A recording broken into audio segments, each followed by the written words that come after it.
This is why your avoidant ex is not chasing you. Let's talk about something that can drive you absolutely crazy after a breakup, especially when you still want them back. You had a relationship with someone who was emotionally avoidant.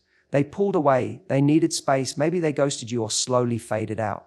And now you're sitting there wondering, if they ever cared, why aren't they chasing me? Let me tell you the truth, and it's going to sting a little. They're not chasing you, not because they don't feel anything, but because this situation, distance, is exactly what feels safe to them. Avoidant people don't chase, they detach, they rationalize, they convince themselves that not leaning in is actually protecting them from pain, vulnerability, or losing control. See, your instincts may be saying, if they miss me, they'll come back. But that's your instinct, not theirs. Avoidants are experts at suppressing feelings, not confronting them. They prefer comfort over closeness and distance over depth, especially when real emotional work is required. And here's the kicker: the more you try to make them chase, the more they feel cornered, and the more they pull away. You're trying to get an emotional response who sees emotional risk as a threat, not a doorway. So what do? You stop trying to decode their silence, and you start listening to what their actions are screaming. They're not in the place to offer you what you need. And maybe, just maybe, this isn't about them coming back. This is about you stepping forward into a life, into relationships, into a love that doesn't need to be begged for. Avoidant exes are drawn to emotional distance, not intimacy. This is one of the most confusing and painful realizations after a breakup with someone who has an avoidant attachment style. When you're emotionally available, it's natural to think that someone pulling on must mean they stopped caring, or worse, that you did something wrong. But in reality, their behavior isn't always about you. It's about their internal wiring and what intimacy triggers in them. Avoidantly attached individuals often learn, whether through early life experiences or past relationships, that closeness equals risk. Risk of rejection, risk of engulfment, or even risk of losing their independence. When things start to feel close or too emotionally charged, instead of leaning in and opening up, their nervous system tells them to retreat. It's not because they don't want connection at all, but because deep down, connection feels like it might cost them more than it gives. When you were in the relationship, you may have noticed subtle signs of this: difficulty talking about emotions, a tendency to minimize conflict, or needing a lot of space after any disagreement. They may have seemed loving and affectionate one moment, then cold or distant the next. These push-pull dynamics are textbook avoidant patterns. They desire connection but feel overwhelmed by the vulnerability it demands, so they instinctively pull back, not just from you, but from the closeness itself. Now, after the breakup, this distance becomes even more amplified. You're hoping that if they truly cared, they'd be chasing you, fighting to win you back. But for an avoidant, the breakup often comes with a sense of relief, even they still have feelings. Why? Because the emotional pressure is off. They're back in their safe zone, alone, independent, and not accountable to anyone's emotional needs. This doesn't mean they're over you. It means they're more comfortable in disconnection than they ever were in closeness. You may find yourself trying to bridge gap, thinking your love or presence can soothe their fear. But to an avoidant, that gesture can feel invasive. The more you pursue, the more their guard goes up. They may not express it, but emotionally they're saying, don't come closer. This isn't cruelty, it's self-protection. That's why understanding the avoidant mindset is so crucial. If you keep interpreting their distance through the lens of your own attachment needs, you'll end up hurt and confused. You're craving emotional reciprocity while they're trying to manage emotional exposure. You're speaking different languages entirely. It's heartbreaking because what seems like indifference from them may actually be fear, but fear that they're not willing to face or overcome. Not right now. The hardest truth to accept is that love alone isn't always to change someone's emotional patterns. They have to want that change themselves, and often distance is the very thing they're most comfortable choosing.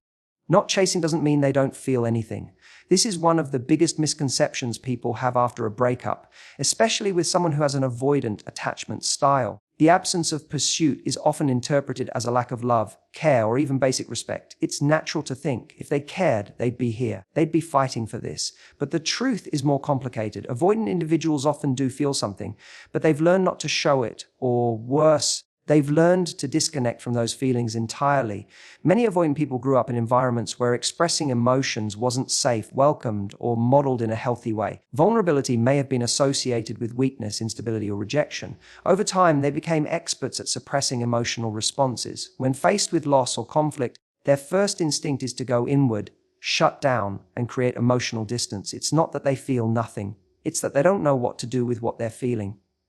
In fact, Feeling too much is often what scares them the most. So when you're sitting there hurting and waiting for a message, a call, or a sign that they still care, it's not always the absence of emotion keeping them silent. It's the inability or unwillingness to engage with those emotions. For many avoidant individuals, leaning into feelings is deeply uncomfortable. Pursuing someone after a breakup would mean confronting vulnerability, admitting emotional need, and opening themselves up to rejection or conflict.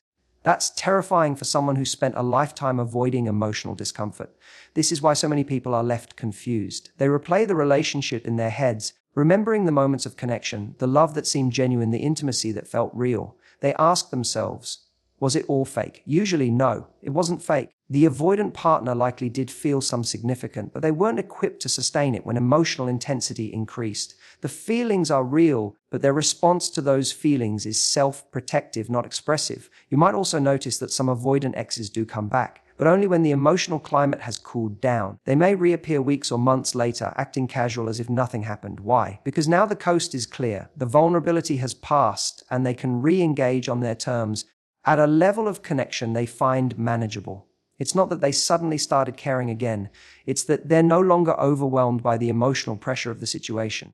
Avoidants are often more comfortable with longing than with closeness. Missing you from afar feels safer than being close and emotionally exposed. So while you're itching for connection and closure, they may be trying to mute their emotions to feel safe again. It's a cruel paradox. They may still care, but they're not wired to show it in the way you're hoping for. And unless they actively work on that wiring, their silence and distance will always speak louder than their suppressed feelings. Try you not, and trying to get a reaction often pushes them further away. When you're dealing with an avoidant ex, the urge to provoke some kind of emotional response, anything that shows they still care, can become overwhelming. You send that text, post that story, drop hints, or try to bump into them by accident, hoping they'll finally react. It's not manipulation, it's human. You're hurting, confused, and searching for proof that you mattered. But with someone who has an avoidant attachment style, that instinct to chase or stir up emotion usually backfires. What feels like an invitation for connection to you feels like pressure to them. Avoidant individuals are often hypersensitive to anything that feels like emotional demand the moment they sense expectation. Especially after a breakup, their walls go up even higher. They may not consciously think, this person is trying to get a reaction from me, but they feel it. They feel the tension, the emotional charge behind your words, and their instinct is to retreat, not care, but because they don't know how to sit in that emotional tension without becoming overwhelmed or defensive. This creates a painful loop. You reach out hoping to reconnect. They withdraw to protect themselves, and you feel rejected all over again. The more you try to explain, justify, or ask for closure, the more emotionally unsafe the interaction becomes for them. It's not about the logic of what you're saying. It's about the emotional weight behind it. To someone avoidant, this even a well-intentioned message can feel like emotional pressure if it comes wrapped in need, urgency, or unresolved pain. This is also why avoidant exes often seem fine while you're falling apart. They've trained themselves to suppress emotion, detach, and create distance as a coping mechanism. This isn't about you not. When you try to crack through that shell by getting a rise out of them, whether by showing them what they lost, highlighting your pain, or playing on their guilt, it doesn't usually pull them closer. Instead, it confirms their fear that emotional closeness equals emotional responsibility, and that's what they're running from. It's incredibly frustrating, because in your world, emotional honesty is the bridge to healing. But in theirs, it can feel like a trap. Even kindness can be misinterpreted as a hook, a way to pull them back into something they feel unequipped to handle. Instead of responding with care or curiosity, they shut down further, they go silent, they watch from a distance, or worse, they block you out entirely, not because they hate you, but because they feel overwhelmed by you. When you keep trying to get a reaction from an avoidant, this isn't about you not. You're playing a game they've been trained to win, not through connection, but through disengagement. The more you try to reach them emotionally, this isn't the more revert to the very behavior that's hurting you: silence, distance, and detachment. It's not about your worth or whether you mattered. It's about their reflex to escape emotional vulnerability at all costs. Their behavior is not a reflection of your worth. This is one of the hardest truths to sit with after being involved with someone who has an avoidant attachment style. When someone pulls away, shuts down, or leaves without offering clarity or closure, it's easy to take it personally. You start questioning everything about yourself. Your looks, your personality, your value as a partner. You wonder if you're not you much, you want enough, too emotional, too available. But the truth is, the way someone else shows up in a relationship, especially someone avoidant, is a mirror of their emotional capacity, not your inadequacy. Avoidant individuals often struggle with intimacy vulnerability, and consistency. They have difficulty sustaining emotional closeness, not because the person they're with is flawed, but because closeness itself triggers a deep-rooted discomfort in them. When that discomfort surfaces, their coping mechanism is to create distance. That might mean withdrawing affection, shutting down during conflict, or even ending the relationship altogether. The instinct to detach isn't about punishing you. It's about protecting themselves from what feels emotionally overwhelming or unsafe. But to the person on the receiving end, this behavior feels intensely personal. When someone who once made you feel special suddenly becomes cold or unreachable, it sends a message that something must be wrong with you. This is where many people fall into a damaging cycle of self-blame. You think, if I had done things differently, they wouldn't have left. Or worse, if I were truly lovable, they would have stayed. But you're evaluating your worth through the lens of someone who wasn't capable of offering the kind of connection you needed in the first place. It's important to recognize that emotional availability isn't a gift people give only to those who deserve it. It's a reflection of their own emotional health and readiness. If your ex was avoidant, they likely struggled to connect with themselves on a deep emotional level, let alone with someone else. That is something you caused or could have cured. You can't love someone out of their fear of intimacy, just like you can't prove your worth to someone who isn't open to receiving it. Often, people with avoidant tendencies subconsciously seek out partners who are open-hearted, expressive, and emotionally generous. But when things get too close, too real, or too vulnerable, they start to feel exposed. That's when the pushback happens, not because you were wrong for loving them, but because their emotional system went into survival mode. And when that happens, even the healthiest love can feel threatening to someone who doesn't know how to handle it. The truth is, their inability to show up for you says far more about their inner world than it does about yours. It reflects their limitations, their fears, their unresolved wounds, not your flaws. You're not hard to love. You just loved someone who ready or able to receive love in the way you gave it. And that has everything to do with them and nothing to do with your value. Healing starts when you stop trying to make them come back. This moment, the one where you finally stop chasing their attention, their validation, or their return, isn't just the end of the relationship, it's the beginning of your healing. After a breakup with an avoidant partner, it's natural to feel like you're stuck in emotional limbo, waiting for them to come around, miss you, or finally realize what they lost. But waiting for that moment can trap you in a cycle of emotional dependence where your peace and self-worth are held hostage by someone else's actions or inactions. When you're constantly looking over your shoulder hoping they'll return, you're not just missing them.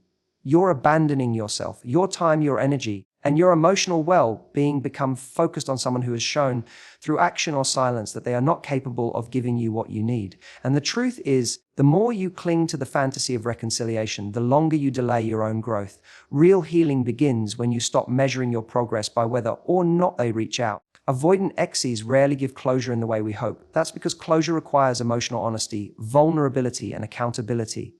3 things avoidant people typically struggle with, so you might never get the apology, the explanation, or the acknowledgement of your pain that you deserve.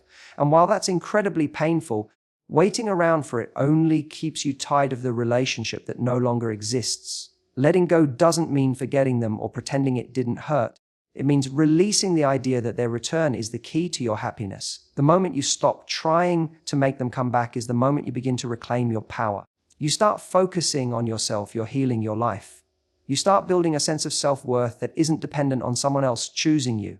You begin to realize that someone who truly values and respects you won't need to be convinced to be with you. They'll choose you freely, consistently, and wholeheartedly. It's also the moment you begin to see the relationship more clearly. When you're no longer desperate to get them back, you can finally admit the parts that weren't working, the emotional unavailability, the anxiety, the loneliness that came from constantly feeling unsure of where you stood. In the absence of hope for a reunion, the truth has room to breathe. You begin to recognize that you don't want someone who has to be chased, convinced, or manipulated into loving you. You want someone who's emotionally available and capable of showing up without fear. Letting go of the fantasy of reconciliation is hard. It hurts, but it also opens the door to something far better, a relationship that doesn't keep you guessing, doesn't trigger your insecurities. This isn't about you not, and doesn't require you to sacrifice your emotional needs to keep someone close. You don't heal by getting them back. You heal by finally choosing yourself. Thank you for showing up yourself by listening to this message. Thank you for being willing to look at the truth, even when it's painful. Healing takes strength, and the fact that you're here, seeking understanding instead of settling for confusion, proves that you're already braver than you know. Remember, you are not hard to love. You just need someone who to love you properly, take care of your heart, respect your peace, and never ever chase someone who's running from themselves. Until next time, take a deep breath, hold your head high, and keep walking forward. The right love won't need to be chased. Goodbye for now, and thank you for trusting me with your time and your heart.